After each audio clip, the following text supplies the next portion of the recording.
Sir Pigglesworth's First Adventure by Joanne Wagner and Sarah Dean. Illustrations by David Darchicourt.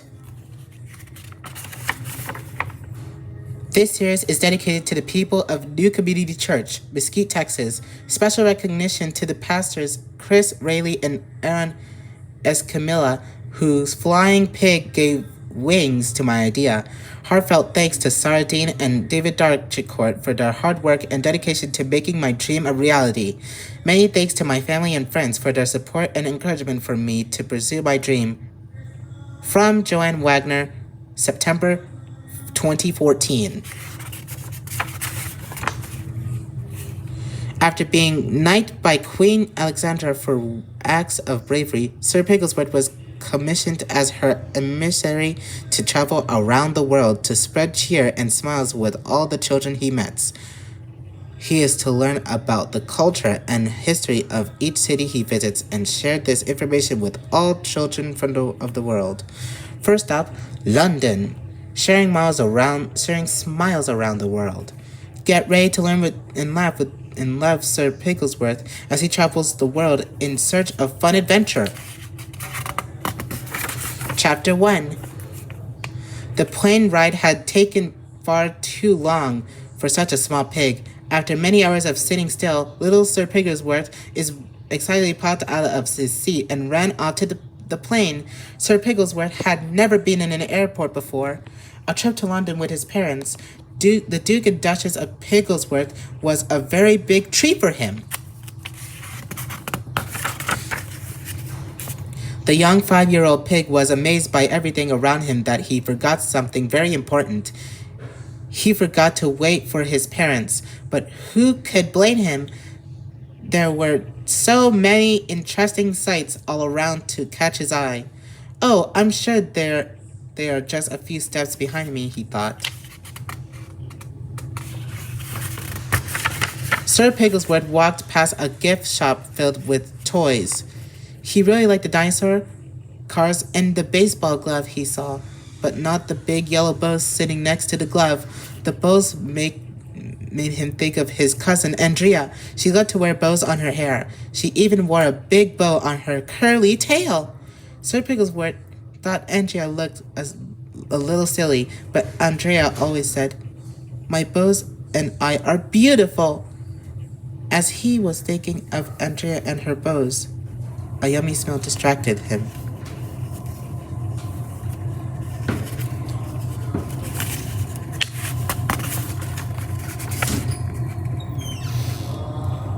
He turned around to see a case of freshly baked pretzels. How delicious those warm pretzels smelled. His tummy growled. He realized he was hungry after his long plane ride. As he stepped closer to the case, he was distracted again by a very colorful sight. Oh, he loves pretzels. Is he gonna eat the pretzel? He couldn't take his eyes off a man with blue hair that stood straight up like spikes on top of his head. Sir Pigglesworth had never seen anything like it. He wondered what he would look like if he colored his ears and tail blue. The thought made him laugh. He was still laughing as he walked on, imagining the look of Andrea's face if she saw him with blue ears and a blue tail. He thought she would be so shocked that her bows would fly right off. The thought made him laugh even harder. Chapter 2. Sir Pigglesworth was so lost in his own thoughts that he didn't watch where he was going. The next thing he knew, he felt a bump, then a thump, as he fell backwards on his rump. Sir Pigglesworth blinked in confusion and looked up. A tall man looked around and asked, "Are you okay?" The man bent down and helped Sir Pigglesworth stand up. Sir Pigglesworth wagged his tail and each of his hooves and wiggled each car. Then he looked cross-eyed at his tongue, which he had stuck out as far as would go. Yep, he said at last. Looks like I'm just fine. I'm glad to hear that, the man said with a laugh. My name is Bill, and this is my wife, Joanne. Hey, that's the same Arthur's, he said, pointing to the lady standing next to him. It's a pleasure to meet you. I'm Sir Pigglesworth, the small pig said. He reached out one hoof to shake the man's hand. Ooh, he's so polite, Joanne said with a big smile, and he's still cute. She bent down and scratched behind his ear. Sir Pigglesworth loved to be scratched behind his ears. Instantly liked Joanne. So tell me, Bill asked, what is a small pig like you doing in a big place like this all by yourself? Oh, I'm not alone, Sir Pigglesworth told him. I'm here with my mom and dad. They're right over there. They're right over here, he said as he looked behind him. Or over here. Sir Pigglesworth nervously looked from side to side. Well, they were here a minute ago, I think. He suddenly realized he was lost. Don't worry, Joanne said. We'll help you find your parents. Since they were the only royal pig family at the airport, the Duke and Duchess of Pigglesworth were pretty easy to find. Many people noticed the pig couple who wore fancy clothes and jewelry, even more people heard them shouting out, Sir Pigglesworth, Sir Pigglesworth, where are you? The Duke and Duchess spotted their little pig and quickly ran to give him hugs and kisses. Sir Pigglesworth was so happy to be back with his mom and dad. It's time for us to get our luggage and go to the hotel, said Joanne. You'll be safe, little pig, and be sure to stay close to your mom and dad, she told Sir Pigglesworth. I will. Thank you for helping me find my parents. He waved goodbye to his new friends as they walked away. Sir Pigglesworth felt a little sad when he realized he would probably never see them again.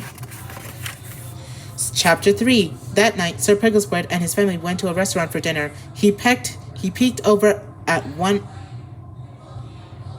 of the tables and his heart skipped a beat. Sir Pigglesworth was surprised to see his friends Bill and Joanne.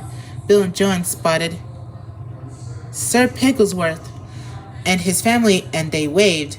Everyone was happy to see each other again. Can we sit with them, please, please? Sir begged his parents. Sir Pigglesworth was excited to spend time with his new friends. His parents enjoyed getting to know Bill and Joanne. Even though pigs and people are very different, they found that they had a lot in common with each other. Joanne and the Duchess shared stories about their travels. Bill and Duke talked about their favorite sports teams. Sir Pigglesworth was very happy that everyone was getting along so well. The adults were so busy talking. No one noticed that he gobbled up his dessert before he ate his dinner.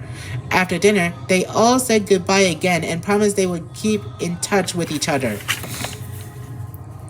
Chapter 4. Sir and his family went sightseeing in London the next day. First they visited Buckingham Palace, where the Queen lives. They took a tour of the palace and watched the changing of the guard ceremony. The guards protect the palace and the Queen. The next they toured Parliament, which is where the government writes the laws of the country. Afterwards, they stood a long time to go into the Westminster Abbey. It was the most beautiful church Sir Pigglesworth had ever been. He was amazed by how big it was. After they finished the tour, Sir Pigglesworth and his mom and dad took a boat ride down the Thames River. The boat sailed right under the Tower Bridge. He learned that the bridge had stood over the river since 1894, and that is the only bridge on the river that can be raised to let big boats sail under it. He thought how awesome it would be to see that. He wished a big boat would come by right. Then, so he could see the bridge raise up and down. Back on land under the boat ride, the family rode on a red double-decker bus. Sir Pigglesworth was excited to sit outside on the top of the bus. Sorry about that. With so many sights to see, he had a hard time sitting still. They rode the bus up right up to the London Eye. It is a very tall Ferris wheel that was built to help London celebrate the new century. It is so tall you can see all of London from the very top. Everyone on the ground looked like ants to him. It was a little scary to the small piglet to be so high up in the sky. Chapter 5. Before he knew it, it was time to go home, but Sir Pigglesworth was sad that he did not see Bill and Joanne again. They were home long before his parents said that they were leaving for their next trip. They planned for Sir Pigglesworth to stay home with his grandmother. We will be gone for a few days, his mom told him. You be a good little pig for Grandma. She kissed him on his snout and went to pack her suitcase. But the mischievous little piglet had a different plan. I'm going with them, he whispered to his face in the mirror. With his mind made up, he packed his small suitcase and took off for the airport. Sir Pigglesworth didn't know which plane his parents were going to board, so he played a guessing game of Eeny Beeny Miny Mo to choose one. And you're it, he said, pointing at a line nearby getting ready to board a plane. There was a large sign above the entrance to Gate 7 that read, American Airlines, Flight 605, Dallas. I guess that's the right one, he thought, and headed to the gate.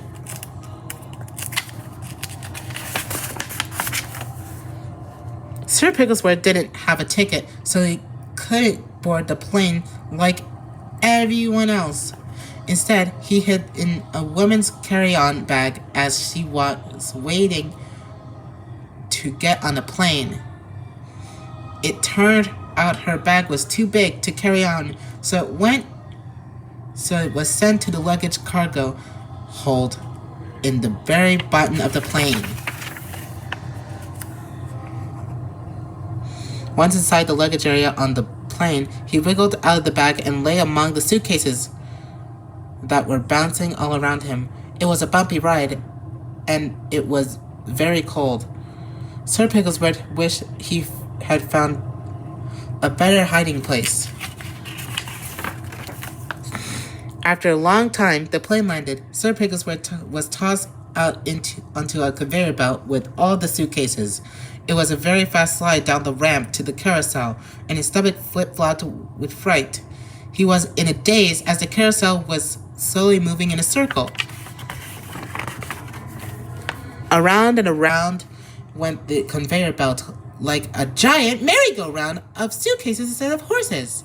As he rode on the conveyor belt, Sir Pigglesworth tried to find his mom and dad in the crowd. He was sure that they would be happy and surprised to see him here. He wished they would get there soon because he was getting dizzy from going around and around. Chapter 6. Much to his surprise, it wasn't his mom and dad who showed up. It was his friends Bill and Joanne! What are you doing here? They all asked at the same time. I'm waiting to surprise my mom and dad. They think I'm at home with my grandmother. But I'm here to join them in Vancouver, said Sir Pigglesworth. Bill and Joanne looked at each other, then back at Sir Pigglesworth. You're not in Vancouver, Bill said. You're in Dallas, Texas. Sir Pigglesworth looked a little green. He felt sick. He wasn't sure if he felt sick because he was lost again or or because the luggage carousel was going around and around in a big circle, making him feel dizzy. Joanne noticed their little friend's color and gently lifted him off the belt. "Don't worry," she said softly. "We live here. We're going to take you home with us while we figure out where to find your mom and dad." "You live in the airport?" said Sir Pigglesworth. "No." Joanne laughed. "No," she said. "We live in Dallas. You're going to like being here while we decide where to look for your parents first. Dallas is a beautiful city." "How will I find my mom and dad if I stay here?" Sir Pigglesworth asked. Joanne looked at Bill. He knew just what she was thinking. "We're going to help you find your parents," Bill said. "You're going to help me find them?" Sir Pigglesworth asked, thinking about all of the ear scratches he would get from Joanne between Dallas and Vancouver. "Yes, Joanne. We'll think of it as an adventure." "An adventure?" Sir Pigglesworth repeated. "I like that." And off they went to start their adventure together. The end. That's it for this episode. The end.